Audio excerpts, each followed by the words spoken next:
We have Ty from Chasing Cardboard. What's going on? What is going on? How How are you you? doing? I'm good. First question I always ask is, when did you first start in the hobby, collecting cards, and how did you get introduced? I was collecting as a kid. I mean, I remember growing up as a 9 and 10-year-old, trading with buds. Now, tell me the background of what made you want to start making content. What made you want to do that? Yeah, so it was 2015 ish. I love doing two things. I love interviewing people because that's what I did in sales. I mean, you basically just figure out what their pain is, their problem is, and you sell to it. And I loved analytics. And so I started podcasting and putting out content back then, and it's kind of evolved, obviously, to what we do now with Chasing Cardboard. But it all started because I loved analytics and I loved interviewing people. So that's a great combination for content. I worked in sales too. What did you sell? I sold enterprise software, so like high-end computer software. What about you? I sold business to business industrial supplies for a while, and then I worked in retail and sold. What kind of retail do you sell? No, I'm really curious. Oh, I was working in like dog food, cat food, and I would set up programs. You know, you go to stores and you get $2 off your ketchup. Yeah, Yeah. I was selling them monthly programs, and then doing analytics and running the numbers to see how effective was the sale, and then understand how we can tweak it in the future, what we need to do different. I Love it. enjoyed that. Heck yeah. So I also like talking to people. I worked in sales for a while, but I also like running numbers to understand what something did and how did that affect change. Yeah. Oh yeah. I dig it. Your energy is more impressive than mine. Your constant flow of energy. I wish I had it. I'd be better at interviewing people. Oh, thank you. I appreciate it. As you've been collecting cars and selling cars, buying cars, what is some of the really important principles you learned along the way that you would talk to somebody about that's trying to enter the hobby or bid in, and they say, hey, I want to take some steps. I want to do something beyond what I've been doing? I would say, especially this day and age, it's so easy to get confused by all the different brands and the parallels and the color. I would say focus on a couple and learn them really well. I mean, if you want to learn baseball and learn baseball prospects, go learn Bowman Draft and Bowman Chrome and Bowman like nothing else, because then you'll be able to enjoy it and you'll focus on it and you'll do right. I would definitely say just focus on the things that interest you and learn them like crazy. I would say maybe don't get swept away by grading. That's funny coming from me because I grade everything, but it's become one of those things where now there's so much of it out there where it's not as cool, it's not as valuable than it used to be. Mm-hmm. So don't get all crazed by the shiny objects and the slabs. I've probably never said this before on here, but I think I gravitate to players that are low key, express what they believe in, like Steph Curry. There are other players that we, or even ones that are not as popular by general people, and stand for something. I think those are the players that I really get excited about. And then there's some other players that I don't get excited about, but I've never really expressed why. And I always talk about splash in the pan, right? So you get some kind of pot or something hot, you put a little oil in it, let that thing spend some time, and then you throw some water in it. That's most players. They come out, they're scoring 25 points a game, 26 points a game. Like, we've never seen this before. And they'll do that for 2 or 3 seasons, and then they're either a poor diet, or they don't get proper rest, or they're doing something that's taken away from their joint health or their body health. And then we start to see that, oh man, they're hurt all the time. Something's wrong with them. And we've seen this over and over and over again. But then there are certain players who just, if they do get hurt, it's nothing major, or they rebound from an injury and they just keep moving and down. And those players typically have certain characteristics to themselves. They're not doing a lot of talking, they're not doing a lot of bragging, not doing a lot of boasting. They're confident in themselves, but they keep greatness moving. They keep what they're doing moving. Those are the players I kind of naturally gravitate to. Sometimes the hobby gravitates to the splash of the pan play. I think you're exactly right. And you hit on something that people don't talk about a lot. I think the mental side of it, especially, look, set aside Christian beliefs or any beliefs, but a guy that stands for his beliefs, that is of good character, that's worth something from a hobby perspective, because you see it too often in this day and age. Ja Morant is a perfect example. He just lets his emotions get the best of him, and now he's not playing basketball, right? Like, he could be a top 3 guard in the NBA. Probably still is a top 3 guard in the NBA, but he lets his emotions get the best of him because he can't figure out his character. And it's like that stuff plays into like your collecting habits and what you should be collecting. Big deal. I think, Ty, we're in a space where we don't have, since I think I've been alive, we've had a GOAT on a football field somewhere. We've had a GOAT on a baseball diamond somewhere, and we've had a GOAT on a basketball court somewhere. And we don't have that now. There's no GOAT in baseball. There's no person you can turn to and say, that's the best player in baseball. There's not that in the NFL. There's no GOAT wide receiver or quarterback right now. The running back. Oh, the running back. No way you wouldn't. Mahomes is by far the best player in the NFL. He's the best player, Ty, but he's not a GOAT.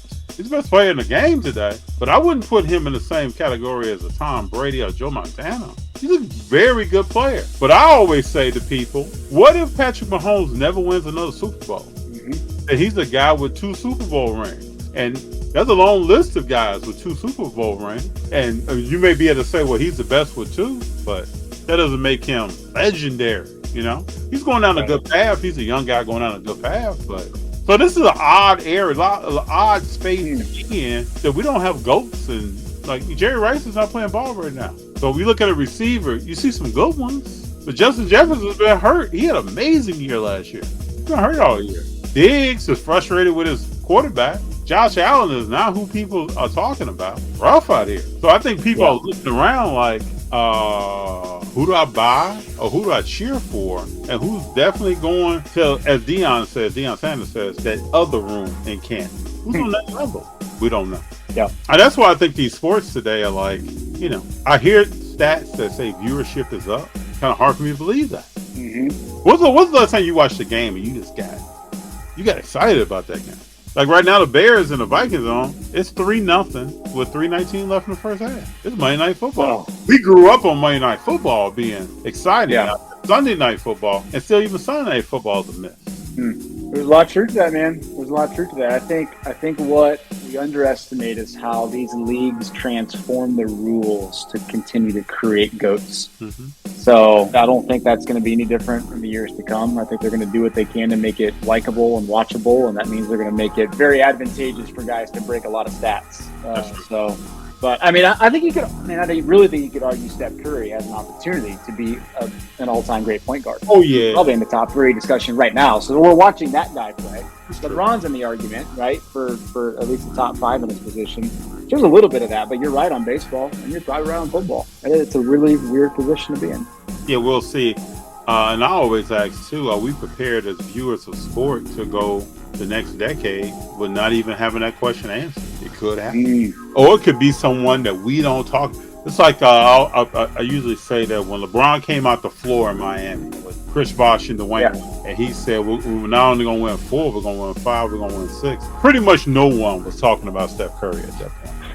That's true. Right? So we don't know later. It may be somebody that's up and coming, young, maybe even in high school or about to go to college, young in college, that could be the next something that we don't know about right now. We clearly can't see them, but they could show who they are. But it's an unprecedented point in time because I just don't remember. Probably never said this before on here, but I think I gravitate to players that are low-key, express what they believe in, like Steph Curry. There are other players that even ones that are not as popular by general people, and stand for something. I think those are the players that I really get excited about. And then there's some other players that I don't get excited about, but I've never really expressed why. And I always talk about splash in the pan, right? So you get some kind of pot or something hot, put a little oil in it, let that thing get spend some time, and then you throw some water in it. That's most players. They come out, they're scoring 25 points a game, 26 points a game. Like we've never seen this before. And they'll do that for 2 or 3 seasons, and then they're either poor diet or they don't get proper rest or they're doing something that's taken away from their joint health or their body health. And then we start to see that, oh man, they're hurt all the time. Something's wrong with them. And we've seen this over and over and over again. But then there are certain players who just, if they do get hurt, it's nothing major, or they rebound from an injury and they just keep moving and down. And those players typically have certain characteristics to themselves. They're not doing a lot of talking. They're not doing a lot of bragging. Not doing a lot of boasting. They're confident in themselves, but they keep greatness moving. They keep what they're doing moving. Those are the players I kind of naturally gravitate to. Sometimes a hobby gravitates to the splash of the pan play. I think you're exactly right. And you hit on something that people don't talk about a lot. I think the mental side of it, especially, look, you set aside Christian beliefs or any beliefs, but a guy that stands for his beliefs, that is of good character, that's worth something from a hobby perspective because you see it too often in this day and age. Ja Morant is a perfect example. he just lets his emotions get the best of him, and now he's not playing basketball, right? Like, he could be a top 3 guard in the NBA, probably still is a top 3 guard in the NBA, but he lets his emotions get the best of him because he can't figure out his character, and it's like that stuff plays into like your collecting habits and what you should be collecting. Big deal. What are you thinking in 2024 when it comes to the hobby? I know this is a very open question. There's a lot going on, but what are you kind of foresee coming?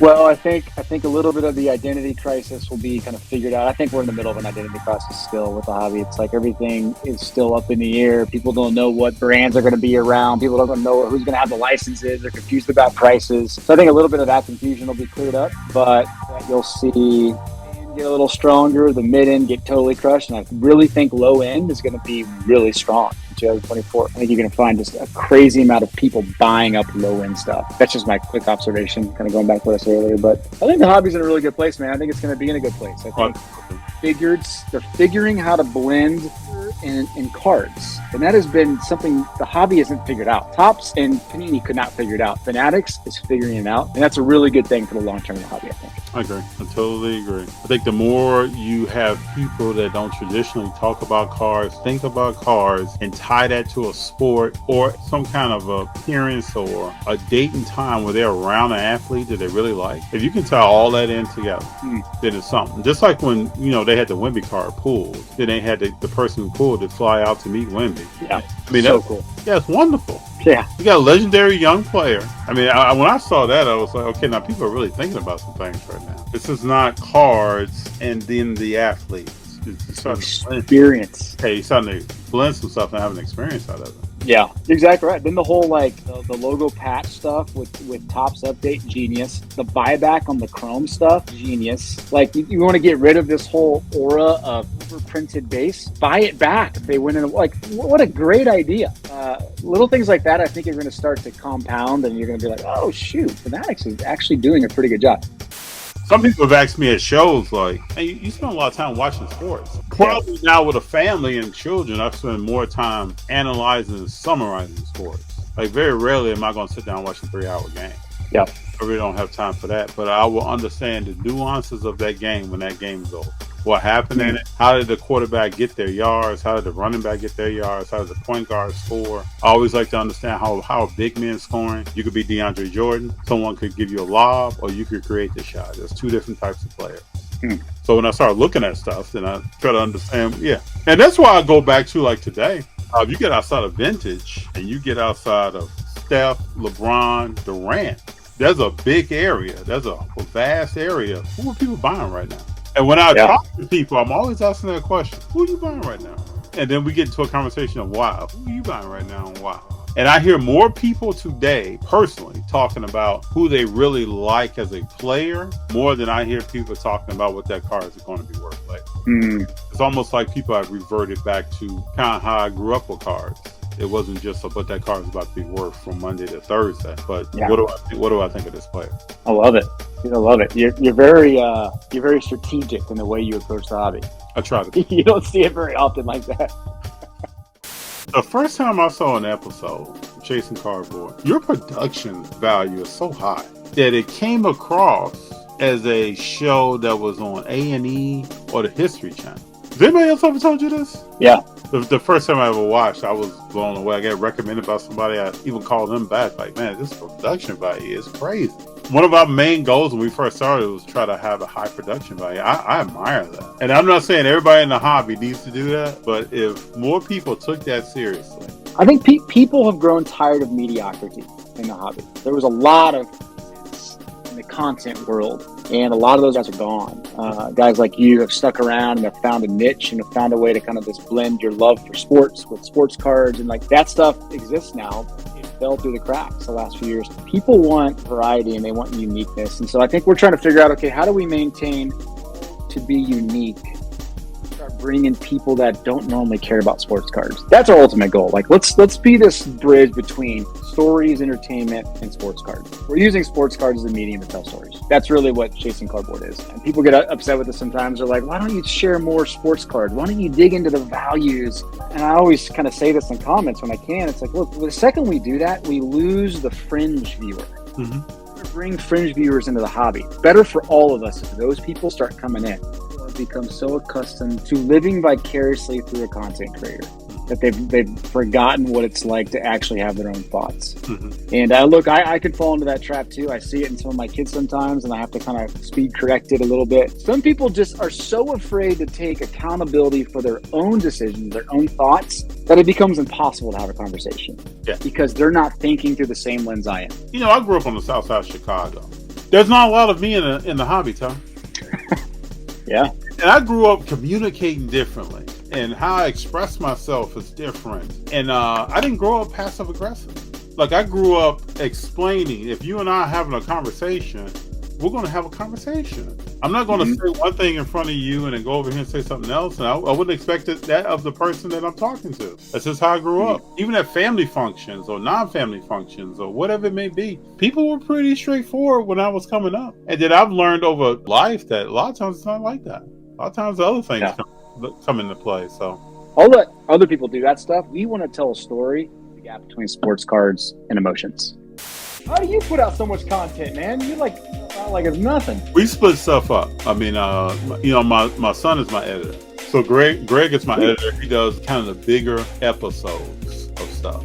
Or he'll cut up some clips from a live. Like, he'll cut up clips from this, and then we'll put it out. And then I kind of, a lot of times I'm sitting by him while he's cutting stuff up and we talk about different things. Or we may talk about a player that I mentioned. Or he's learning more about sports in this process. But he'll ask, man, who's Jefferson first? Then I'll say he plays with the Minnesota Vikings. He'll bring a picture of me and something like that. But most of the sports stuff, Ty, I tell you, I do myself. So anything where we're talking, we're really doing like some sports breakdown or sports analysis, or if I'm giving my opinion on something that has happened, I'm usually editing that and chopping that up myself. Okay. And then I try to get it out as fast as I can, because you have a certain time window when something's kind of relevant. Something just happened, and you need to be talking about it. So I try to cut that up. Because we first started, I would try to wait to a certain part of the day where he could get to it, and I started thinking, I have a phone.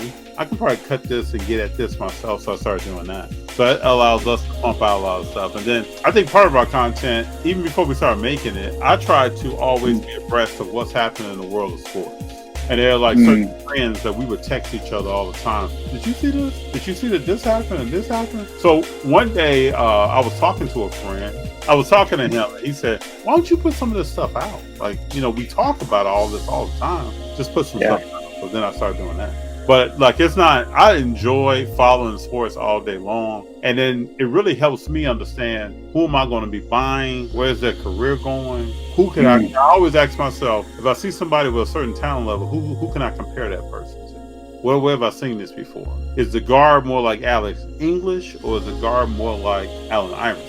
And I started asking myself these questions, and it helps me to kind of understand where this person might be going. I've been wrong on people before, but I've been probably right more than I've been wrong. And then who are the people to really get excited about? And who are the people that you probably really shouldn't get that excited about? Yeah. Is that what you use to kind of guide the way you spend your money in the hobby? Oh, yeah. Yeah, it's kind of how I make decisions before. And I think it's my way of breaking down how I make decisions. And that methodology has always been, how I've made decisions on what I'm going to buy or do in the past. What are you seeing from LeBron James, Mark? Let's talk about like some current goals.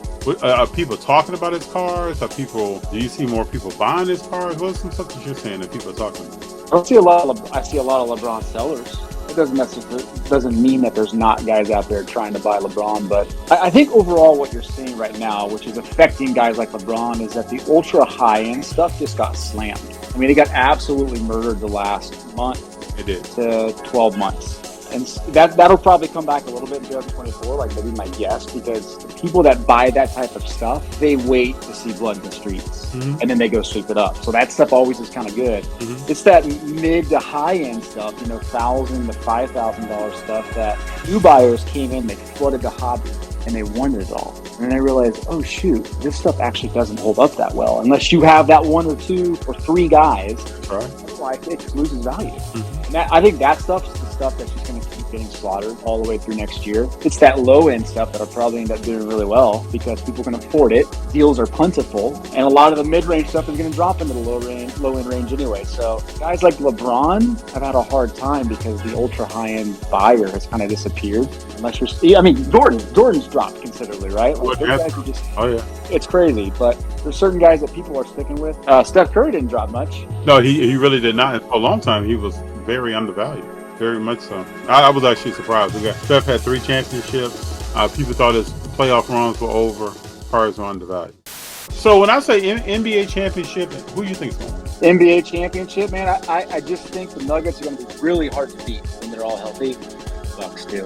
I think Lillard and Giannis together are just going to be so hard to beat in the playoffs. I'm going to go Nuggets versus Bucks, and I'll go with Nuggets. Man, you just picked 2 crazy matchups. We got potentially 6 or 7 games with Giannis versus the Joker. Man, that's an NBA fan's dream right there. Yeah, man. You got Dame. Man, that'd be crazy. That'd be something to watch. To me, I have Steph Curry greatest point guard of all time. Really? Oh yeah. But the only 2 that are in that discussion for me are Magic and Oscar. I mean, that's the top 3 for me. That's right. You got Steph at number 1 though. That's impressive. I think he's changed the game to a point, and he's able to do so much to affect the game. Yeah. Probably more than we've ever seen from a point guard position, or what the point guard position has evolved into today. I can't take anything away from Magic Johnson or Oscar. I love Oscar Robertson. I mean, I love the way he played the game. And Magic, if you watch him, to me, LeBron James plays a lot like him. Yeah. Going out and calling for the rock. Yep. Doing something out of the post a lot. He was really a power forward probably more of the time than he was a traditional point guard. Nobody talks about that guy. That's a great point. But you're exactly right with Steph. I mean, I remember growing up, right? You had Jordan, and then you had Kobe in my teen years. Like, those are the 2 guys where you would go out to the driveway and you could replicate what they were doing. That's right. Steph Curry is that for the last 15 years. I mean, last 10 years. My kids want to go out and replicate what Steph Curry is doing. He has totally transformed the game. Exactly right. Now, Ty, before you go, I know you saw the intro. I got to ask you, Ty, who you rolling with? Chasing Cardboard is rolling with FD. I appreciate you, bro. I appreciate you. Tell your family I said hello. Everybody from here says hello to them. Hope you have a great night, and I appreciate your time. All right, brother. I appreciate it. Take care. Peace.